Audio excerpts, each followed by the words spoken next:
নমস্কার সবাইকে, শুভ রথযাত্রার অনেক অনেক শুভেচ্ছা জানিয়ে শুরু করছি আজকের ব্লগ।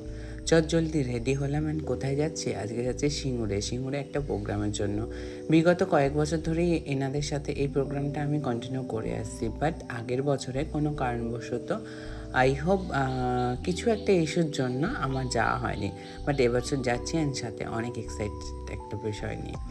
তো তোমরা অলরেডি আমার লুকটা দেখে নিয়েছো, রিভিল করে দিয়েছি লুকটা, তার সত্ত্বেও পুরো ব্লগের জন্য বললাম আজকের একটা প্রোগ্রাম আছে আমাদের র্যালির অনুষ্ঠান, অ্যান্ড র্যালির যে অনুষ্ঠানটা আছে সেটাতে আমি সাজি হচ্ছে কৃষ্ণ।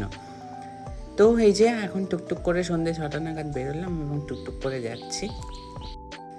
ফার্স্ট আমি চলে গেলাম Sealdah station, and Sealdah station ঢুকতে আমার প্রায় 9টা বাজে, কিন্তু আমার প্ল্যানিং ছিল যে হাওড়া থেকে 9টার ট্রেন ধরবো, বাট ট্রেনটা মিস।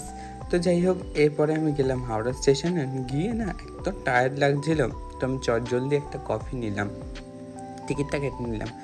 দেন এই যে আমি সিঙ্গুর স্টেশনে চলে এসেছি, আর স্টেশনের পাশেই দিদিদের এখন নতুন নিজস্ব ফ্ল্যাট হয়ে গেছে। এর আগে দিদিরা ছিল যেটা, সেটাও হচ্ছে মানে দিদিদেরই আরেকটা ফ্ল্যাট ছিল, কিন্তু এখানে দিদিরা চলে এসেছে আর একটা স্টেশনে আরও কাছাকাছি। আর এর সাথে তো আছে আমার প্রাণের দুশমান হচ্ছে বৃষ্টি। এরপরে এই যে এখানে মর্নিংয়ের ভিউ দেখালাম, এটা হচ্ছে দিদিদের একটা বেডরুমটা এই ক্লাসরুমে কনভার্ট করা হয়েছে, বাট আমরা থাকিও। আর এই যে মেন রোডটা, আর ওই যে দূরে একটা বিল্ডিং দেখতে পাচ্ছ তোমরা গ্রিন কালার, ওর পরের বিল্ডিংটাতেই দিদিরা আগে থাকছো। কিন্তু এখন ওই যে দেখো ওপরে লেখা আছে জলপরি, তোমরা বুঝতে পারছো হয়তো। এই জলপরি বিল্ডিংটাতে দিদিরা আগে থাকছে, এখন এই বিল্ডিংটাতে চলে এসেছে। এরপরে এই যে আমরা রেডি হতে বসে গেলাম, মেকআপ হচ্ছে, অ্যান্ড আমি একটু ভিডিও করে নিচ্ছিলাম কেতো মেরে। যাই হোক, এখানে আমি আর 2 দিদি আর সাথে একটা বোনও, আমরা সবাই মিলে এখন রেডি হব। তো এখানে ছোটো ছোটো অনেকগুলো ক্লিপ নিয়েছিলাম, অ্যান্ড সেই ক্লিপগুলোই তোমাদের সাথে একটু একটু করে শেয়ার করছি। এর মধ্যে আমি লাঞ্চও করে নিলাম, অ্যান্ড আমি এই রেডি হয়ে গেছি। এখন চলো এবার যাব হচ্ছে আমি যেখানে থেকে প্রোগ্রামটা শুরু হবে সেখানে উদ্দেশ্যে।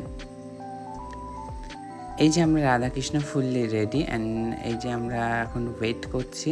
সাথে এই যে আমাকে কেমন লাগছে তোমরা অতি অবশ্যই কমেন্ট সেকশানে জানাবে। অ্যান্ড দেন আমরা লিফট থেকে নেবে টোটো করে চললাম স্পটের উদ্দেশ্যে। স্পটটা একদম পাশেই ছিল, জাস্ট হেঁটে গেলে 5 মিনিটও লাগবে না, বাট তাও আমরা টোটো করেই গেলাম, কারণ সেজে গুজে আছি আর রাস্তায় বৃষ্টি।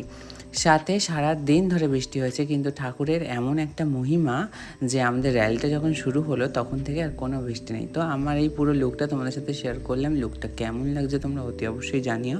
এরপরে হচ্ছে এই একটা রিলসের জন্য ভিডিও বানিয়েছিলাম, সেটাও শেয়ার করলাম, কারণ র্যালির কোনো ভিডিও সেইভাবে একটা নেওয়া হয়নি।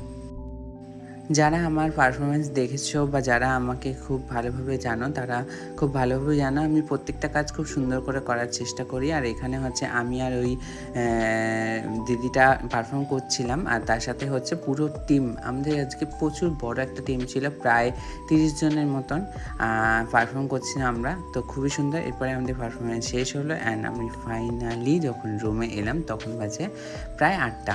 আর এই যে আমার একটা বিধ্বস্ত অবস্থার ভিডিও একটা করে নিলাম তোমাদের জন্য। এরপর ব্যাস আজকের ব্লগটা এই অবধি, বেশি একটা বড় করবো না। সবাই ভালো থাকবে, সুস্থ থাকবে, দেখা হবে নতুন একটা ব্লগে খুব তাড়াতাড়ি। লাভ ইউ অল, বিগ পুচি।